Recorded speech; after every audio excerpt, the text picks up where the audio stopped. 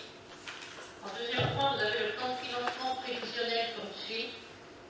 Une subvention du Conseil régional qui est active pour 114 248 €. La demande ce soir de DETR pour un montant de 280 000 €. Si elle est accordée, nous aurons un total de ces deux subventions de 394 248 €, moins le coût estimatif de l'opération de 940 550 €, resterait pour la commune à autofinancer 546 302 €.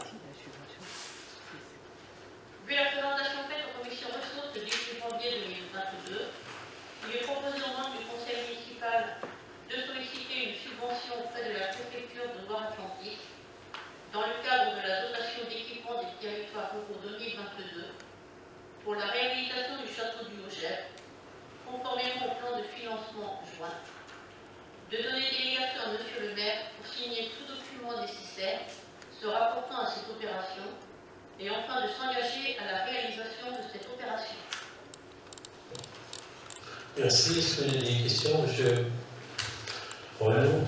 Oui, dans cette délibération, il y a une information comme quoi il y a une subvention de la région qui est déjà acquise. Pourriez-vous nous rappeler quand est-ce qu'elle a été demandée et présentée, car nous n'en avons pas souvenir? Je ne vais pas pouvoir vous répondre ce soir. Je m'engage à me rapprocher du service finance et je vous transmettrai les informations d'ici la fin de la semaine par mail, si vous voulez bien. D'accord. Et sur ce projet du château, dont on a entendu les annonces financières, qui ont d'ailleurs déjà été faites à l'association, quand est-ce qu'elles pourront nous être présentées et si possible aussi débattues, parce que ce sont des montants sur des lots, donc j'imagine que derrière il y a certains cahiers des charges et des choix qui ont été faits, et là encore, d'après nous, aucune discussion n'a eu lieu, ni même ne serait-ce qu'à titre informatif. Alors, il y aura un copil, c'est qu'on a prévu un copil déjà pour présenter le projet financier pour les travaux. Voilà, donc ça va être débattu lors du copil, et puis ça passera forcément en commission et culture et aménagement, puisque pour être validé définitivement au conseil. Donc voilà, donc on va faire un copil, après on passera ça en commission ou copil ou une commission, je ne sais pas si ce sera vraiment après, enfin, il y aura le copil d'un côté et puis les deux commissions, c'est deux commissions, la culture et l'aménagement, donc ça passera en deux commissions. Et pourriez-vous nous donner la date de ce copil, puisque c'est vrai, comme vous l'avez dit, ça fait très longtemps qu'il est annoncé, très longtemps qu'on attend. Oui, en février, mais je ne sais pas comment vous donner la date exacte encore. C'est prévu en février, assez rapidement. Et pourrions-nous profiter de ce copil pour voir et discuter plus largement du projet qu'il y a autour du château, notamment le théâtre de Verdure, où il y a aussi des annonces, des peu de détails de données. On parlera aussi du théâtre de Verdure en même temps. Et puis troisièmement, M. Mangela présentera d'ailleurs lors de ces deux réunions de commission et du copil le projet qu'on a pour le prochain mandat, sur ce qu'on compte faire, nous, notre idée sur l'aménagement du rez-de-chaussée et du droit véritable. Voilà. D'accord, c'est noté. Et donc, cette délibération a un lien donc, avec justement l'association, puisqu'elle est très étroitement liée à ce projet. Et donc, les associations, j'imagine qu'elles aussi devaient participer aux assises associatives. Et j'en profite pour poser une question sur ces assises associatives qui ont été reportées. Nous n'avons eu en tant qu'élus aucune information, nous l'avons appris par la presse. Donc là encore, pourquoi, comment, pourquoi est-ce qu'on n'a pas eu plus de détails sur le pourquoi, comment de ce report. Et puis, comme ces assises devaient être prévues le mois de janvier, M. Colomba avait aussi, s'était engagé aussi pour que ce mois de janvier, nous ayons la synthèse du rapport du prestataire qui co-organise ces assises. Pourrions-nous la voir dans les jours qui arrivent, s'il vous plaît, puisque forcément, elle est forcément réactionnée.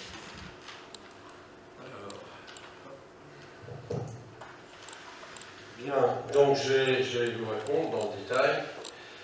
Donc après consultation du maire fin de l'année et début janvier et du cabinet conseil qui était en charge de l'organisation de ces assises. Le 7 janvier exactement, j'ai pris la décision d'annuler ces assises et de les reporter. Pourquoi le 7 janvier? Parce que ce jour-là, on annonçait un taux de contamination au niveau national de plus de 220 000 personnes. D'ailleurs, taux de contamination qui est monté à 350 000, voire 500 000 il y a une dizaine de jours. Et surtout, on avait aussi une autre directive de la préfecture qui de nouveau imposait le port du masque en intérieur et en extérieur. Or, il s'avère qu'on avait à inviter environ 70 associations, en comptant 2 personnes par association, plus l'ensemble du personnel et des élus qui se sont joints, mettre 150 personnes dans les salles du bâtiment de la Chaînette me paraissait inconcevable. Donc j'ai pris la décision effectivement de reporter. Le prochaine fenêtre, je dirais si je peux m'exprimer ainsi, pour les placer se situera entre les élections présidentielles et les élections législatives, c'est-à-dire en mai. Donc il y a 3 dates qui ont déjà été approchées. Les services de la vie locale ont été informés et je ne manquerai pas effectivement, monsieur Renou, parce que c'est là votre question, de vous donner tous les éléments effectivement pour lesquels je m'étais engagé. Donc vous pouvez avoir, si jamais vous devez me faire confiance, vous pouvez croire que je vous communiquerai tous ces éléments. Bien sûr, maintenant on reporte sur une période de 5 mois, donc je pense que dans le courant du mois de février, le service de la vie locale tenu par Mme Costard sera vous envoyer les éléments. Bon, on ne demande pas de vous faire confiance, M. Colomba, mais voilà, juste je reviens là-dessus, il aurait été quand même assez aisé et normal de nous informer, ne serait-ce que les élus.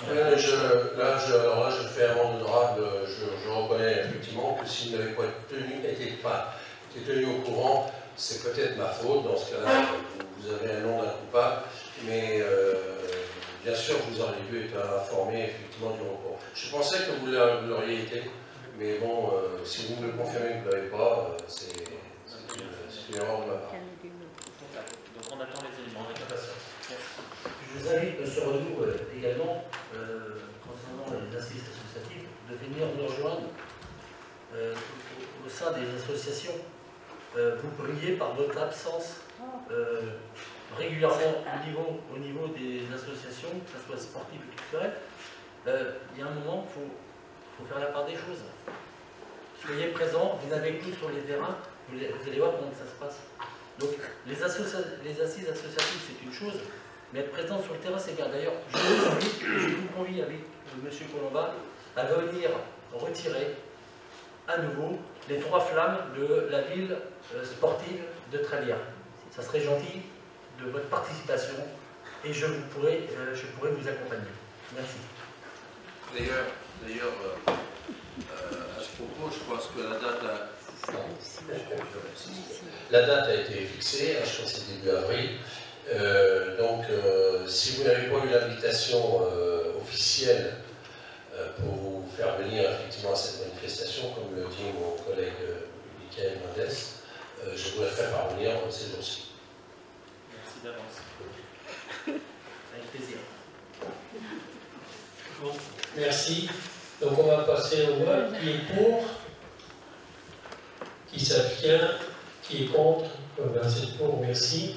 Alors le point 3, c'est création-suppression de postes au tableau des effectifs de l'année dernière.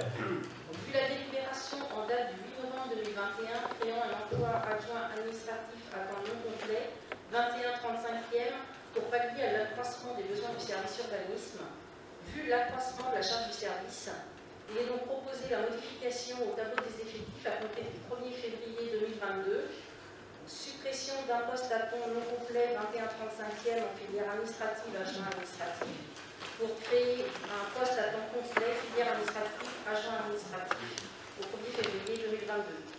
Vu la présentation faite en commission ressources du 18 janvier 2022, il est proposé aux membres du conseil municipal d'émettre un avis favorable à la modification du tableau des effectifs proposé ci-dessus.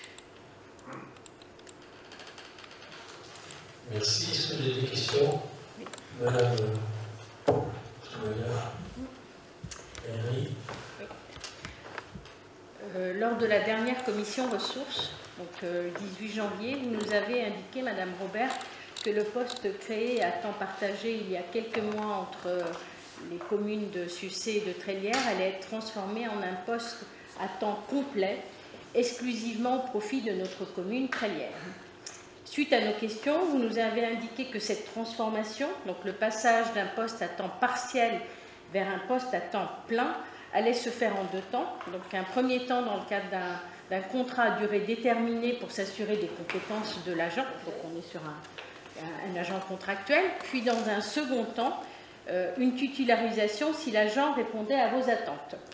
On peut comprendre votre prudence sur ce type de recrutement et les spécificités du poste.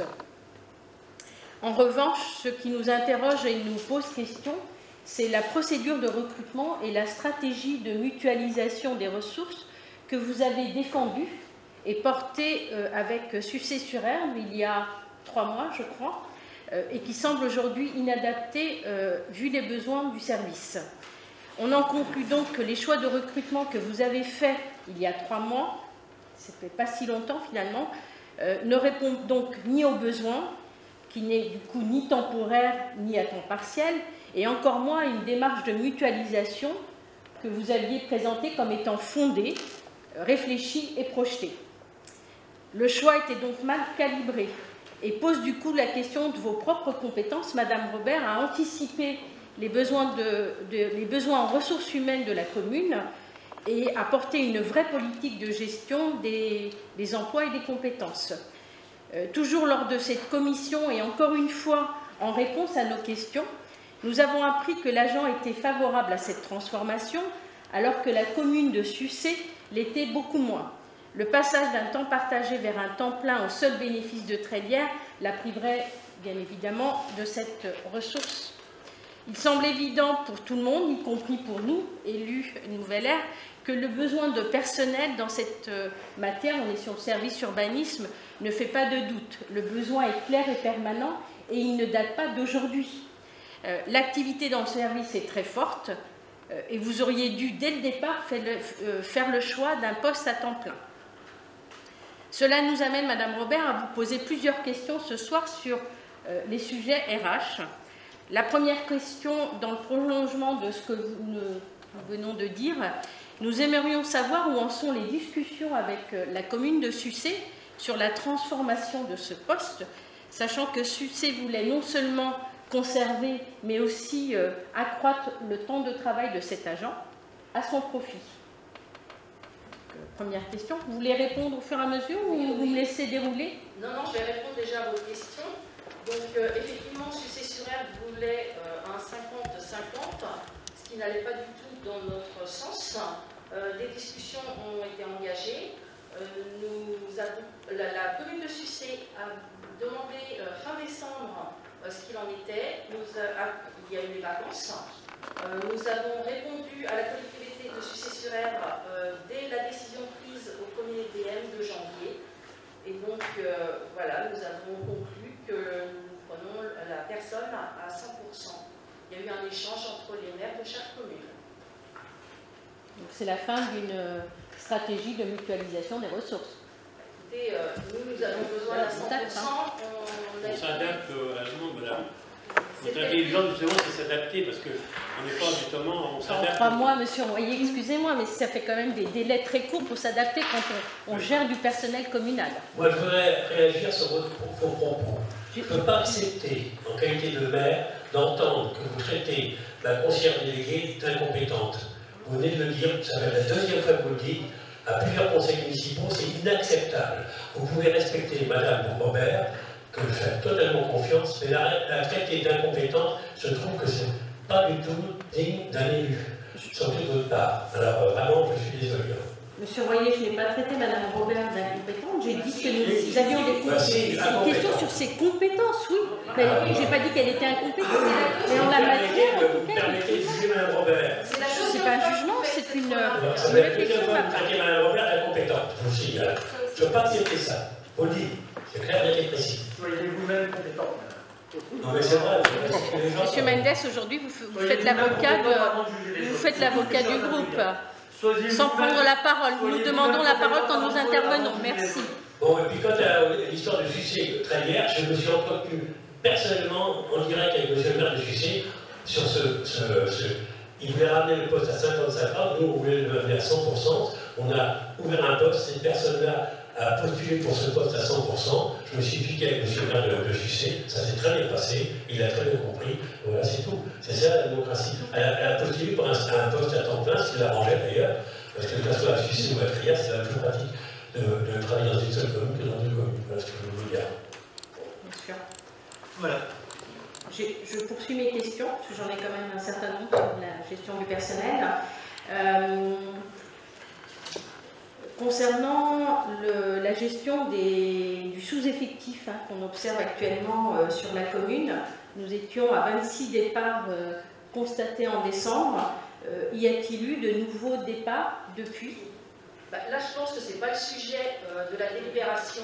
On est sur les RH, Madame Robert. Donc, dans ces cas-là, il fallait se poser une question diverse. Je suis désolée, là, c'est la création-suppression de poste. Donc, on pourra vous répondre à la prochaine commission ressources si vous le souhaitez. Très bien. Parfait, oui. D'accord. Alors, par contre, on a eu information également qu'il y avait un CHCCT extraordinaire qui devait se tenir vendredi. Vous ne voulez pas non plus nous en dire quelques mots? Nous avons eu l'information, donc oui, ça me semble être l'endroit adapté pour évoquer ce type de point quand on parle de ressources humaines. Oui, il va se tenir vendredi prochain et on vous en tiendra informé à l'issue de cette réunion. Qu'est-ce qui motive sa tenue et quel est l'ordre du jour, Madame Robert? Je pense que je vous ai déjà répondu, ce n'est pas l'ordre du jour. Contact. Puisqu'on en est à la partie RH, je voudrais juste ajouter un dernier petit point. Lors de la commission ressources de 18 janvier, on vous a informé du recrutement d'un futur DGS. Quelle a été votre première question de ce que vous tenez au nom du groupe minoritaire? Question qui était très intrigante et qui m'a vraiment choquée. Quel serait le montant du salaire du DGS? Je suis désolée, pour moi cette question était très inconvenante de votre part et sans intérêt. Merci. Vous me permettez de répondre? Peut-être? Allez-y. C'est pas l'heure du jour ce point-là? Voilà. La même chose. Hein. Exactement, mais c'est là la question. Ah ben non, mais c'est pas l'heure du jour. Non, vous voulez, pas l'heure du jour. Non, mais attendez. Quand vous voulez poser d'un sujet, vous en posez, et moi, je ne peux pas poser d'un sujet. Complètement. Ah ben non. Bah oui, c'est formidable. C'est formidable. Bon, allez, on va passer donc au vote. Qui est pour? Qui s'abstient? Qui est contre? Donc vous votez pour, là? Non? Ah non, je vois bien. Donc je répète, qui est pour? Qui s'abstient? Qui est contre? C'est pour, merci. Donc le point 4, c'est avenue de remplacer champ de foncier, rue de la Fronnière et rue de la Gainerie, Jean-Marc Colombard. Bien, on va faire un peu court parce que donc, le texte est un peu long. Donc c'est un échange foncier entre rue de la Fronnière et rue de la Gagnerie. Au vu du Code général des collectivités territoriales et son article 21-29 et le Code général de la propriété des personnes publiques et notamment ses articles L 2111-1-3 et -14, considérant la délibération 2021-06-196 du 7 juin 2021, constatant la non-affectation d'une parcelle qui est référencée ZZ numéro 258 au domaine public et déclassant la dite parcelle du domaine public, et considérant la délibération 2021-09-218 du 27 septembre 2021 ayant une erreur de superficie, considérant en plus le plan local d'urbanisme intercommunal et notamment l'emplacement réservé 434, et considérant les présentations faites en commission d'aménagement le 18 mai 2021, le 16 septembre 2021, ainsi que le 11 janvier 2022. Donc, il est exposé ce qui suit. Dans le cadre d'un bornage, il a été constaté qu'une partie du domaine public communal est intégré par sa configuration et son usage à une parcelle privée. Donc, afin de faire correspondre les limites cadastrales à la situation réelle du terrain, on a donc envisagé de réaliser un échange foncier avec l'indivision minier. Donc, il est proposé donc, dans le cadre de cet échange. Donc, l'indivision minier nous céderait les parcelles ZZ 262 pour 114 m², parcelle numéro 261 pour 24 m² et 260 pour 13 m². Et la commune donc, céderait à l'indivision minier en échange la parcelle ZZ numéro 266 pour 19 m², et dans le domaine public, la parcelle ZZ 258 pour 26 m². Donc, je rappelle aussi que cet échange se fait sans soute, c'est-à-dire sans numéraire. Donc, il est proposé aux membres du conseil municipal d'autoriser l'échange foncier sans soute avec l'indivision minier, soit les parcelles que je viens de citer, pour les superficies que je viens de citer, et donc d'autoriser enfin monsieur le maire à signer l'acte authentique, à intervenir et signer tous les documents relatifs à cette acquisition. Merci. Est-ce qu'il y a des questions sur ce point? Non. On passe au vote. Qui est pour? Qui s'abstient? Qui est contre? 27 pour. Merci. Le point 5, bilan des acquisitions et des cessions foncières 2020. Jean-Marc Colombard.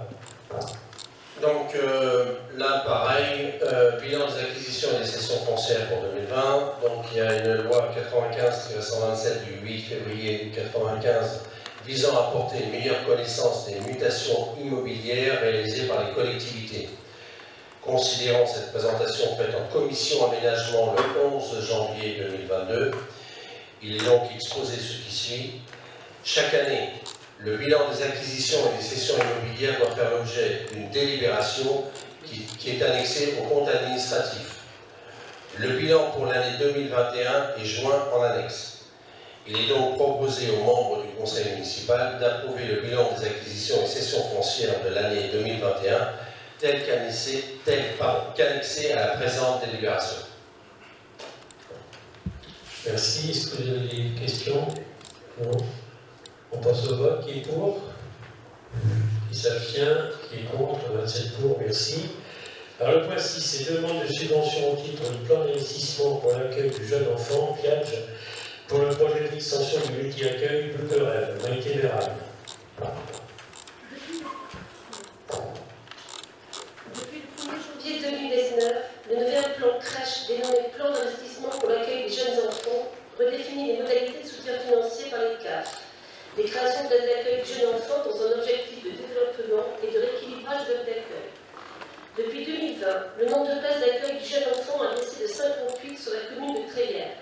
Ceci s'explique notamment par des départs en retraite d'assistants maternels non remplacés, mais également par la fermeture d'une maison d'assistants maternels de 16 places. En conséquence, les demandes de places exprimées à destination de la ville se font de plus en plus nombreuses, et ce alors que la capacité de multi-accueil Bulle de Rêve n'a pas évolué depuis 2015. Pour mémoire, le multi-accueil Bulle de Rêve est conçu sur la base de 2 unités permettant à eux d'accueillir 35 enfants.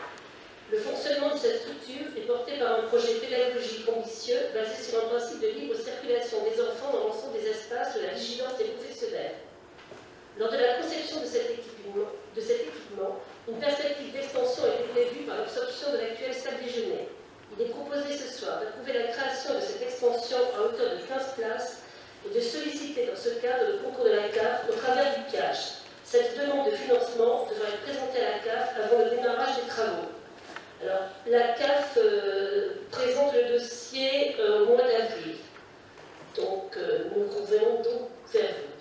Il est proposé donc aux membres du conseil municipal d'autoriser le projet d'extension du multi-accueil Bulle de Rêve à hauteur de 15 places supplémentaires, de solliciter une aide financière auprès de la CAF de Loire-Atlantique dans le cadre du dispositif PIAGE, de donner délégation à monsieur le maire pour signer tout document nécessaire se rapportant à cette opération et de s'engager à la réalisation de cette opération. Je vous écoute. Merci. Monsieur Renaud. Oui, j'ai une remarque, une question. D'abord une remarque, nous constatons tous en effet, et nous le regrettons, que le nombre de places pour l'accueil des jeunes enfants baisse sur la commune. C'est un fait, et il est bien que la commune réagisse en augmentant ses capacités d'accueil. Je rappelle quand même que là aussi, vous aviez refusé la création d'un accueil privé sur la rue des Pierres à la Ménardet. Bon, ça fait je crois 1 an ou 18 mois dont acte, on ne va pas revenir dessus, mais la commune pourrait être aussi moteur à accompagner aujourd'hui des créations privées, quitte à faire jouer le portage foncier avec la CCEG pour réserver des terrains, trouver tout de suite derrière quelqu'un qui peut le prendre, ça ne coûterait rien à la commune et ça permettrait d'être moteur. Ça, c'était ma première remarque. Et ensuite, une question, c'est une délibération qui est assez complète puisqu'on va d'une demande d'aide auprès de la CAF, qui évidemment en amont de ce genre de projet, jusqu'à l'engagement à réaliser l'opération. Sauf que là encore, la réalisation de l'opération, on n'a eu qu'une présentation de plan, on n'a jamais discuté du fonctionnement et pourtant il y avait eu à un moment donné des questionnements. Donc je sais qu'il n'y a pas eu de commission en janvier, c'est dommage, on aurait pu au moins en discuter ou alors avoir des informations, mais peut-être en discuter. Donc quand est-ce que nous aurons une présentation détaillée de ce projet qui doit sans doute encore se travailler dans les services. Alors, vous avez reçu l'ordre du jour de la commission aujourd'hui, qui a lieu jeudi soir. C'est à l'ordre du jour. D'accord, mais encore, voilà, c'est toujours un petit peu pareil. Je suis d'accord, mais comme je l'ai dit tout à l'heure, vous êtes d'accord avec moi, je le prends bien. Oui, Vous êtes d'accord.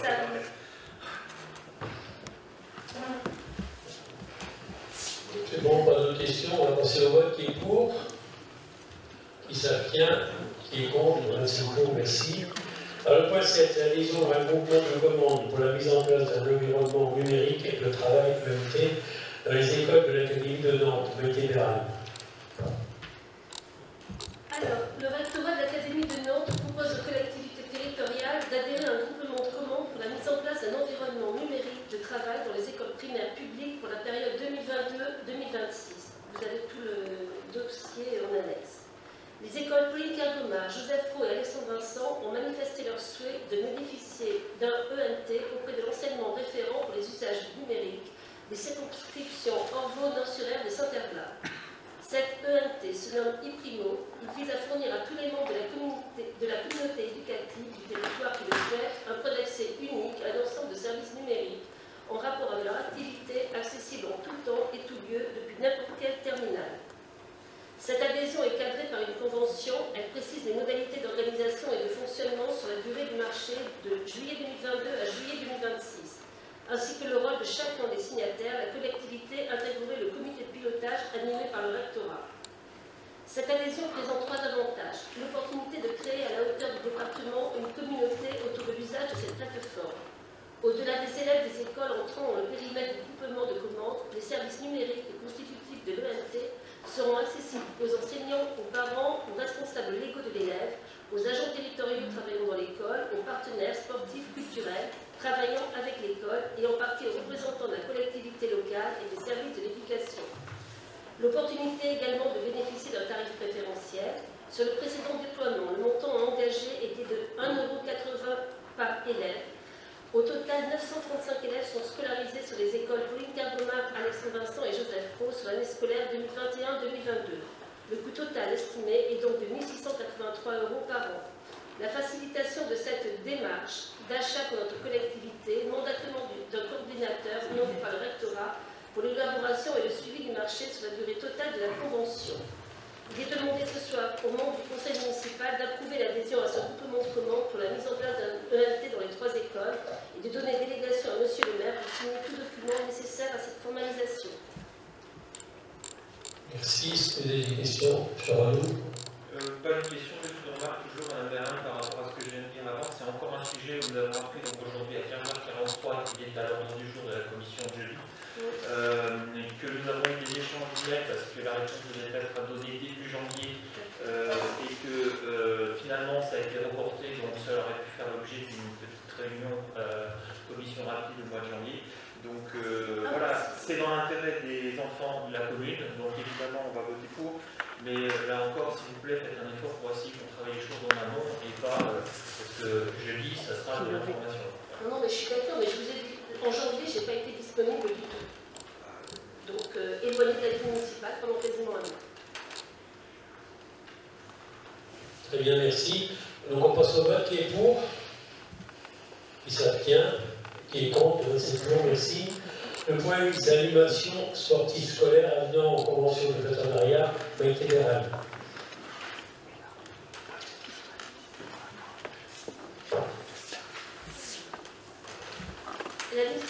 Depuis la disparition du CIVOM en 2001, les communes de Grandchamp-des-Fontaines, La Chapelle-sur-Erdre et Sucé-sur-Erdre et Brière ont souhaité maintenir un investissement commun dans le champ de l'animation sportive scolaire par le biais de conventionnement.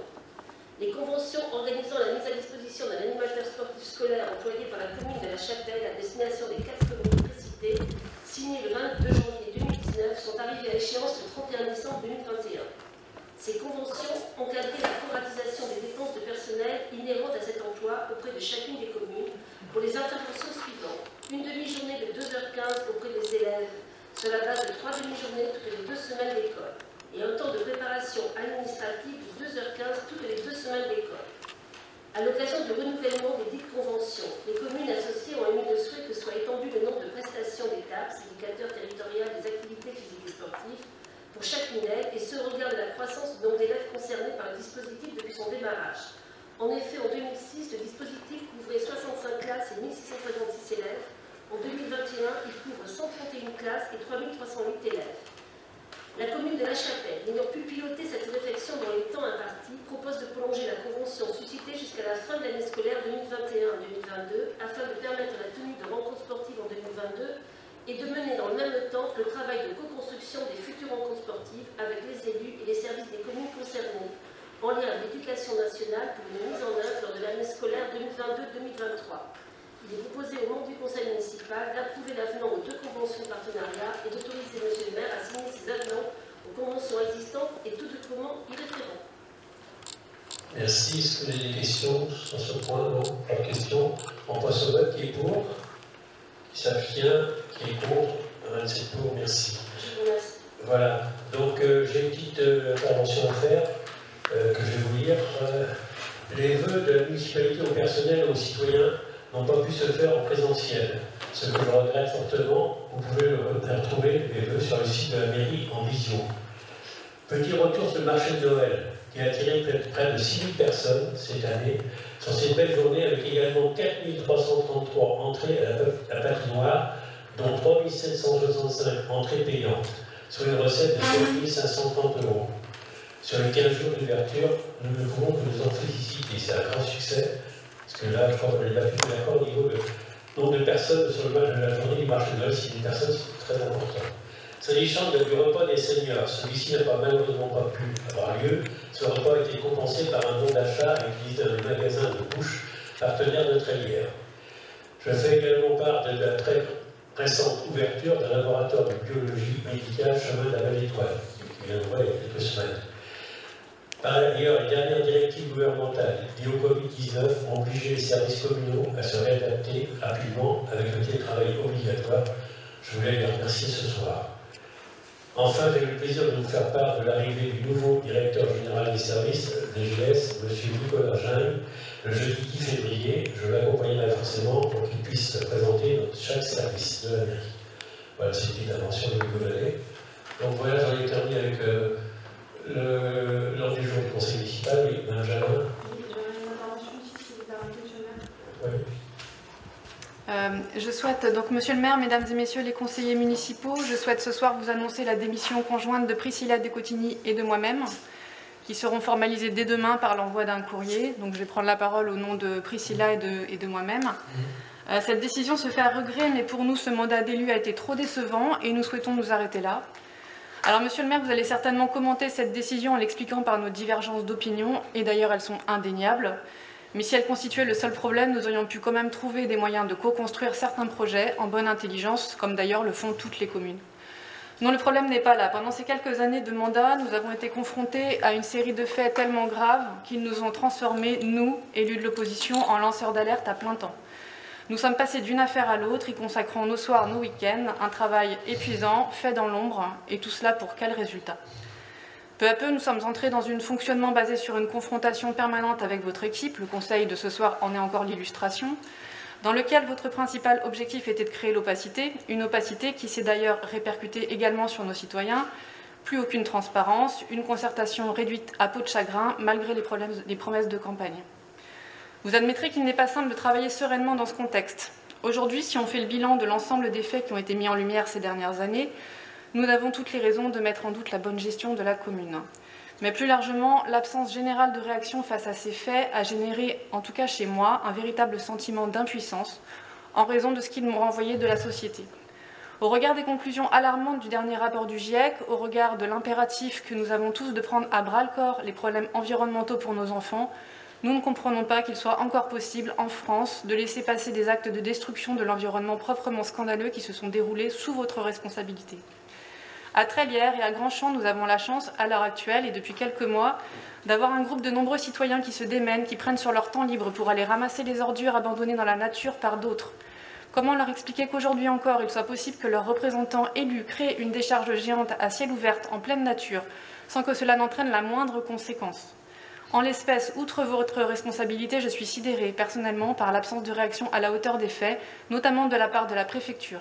Les représentants de l'État devraient veiller à ce que les élus locaux soient exemplaires, car si l'on ne montre pas l'exemple par l'action publique, comment espérer derrière une mobilisation citoyenne à la hauteur des enjeux?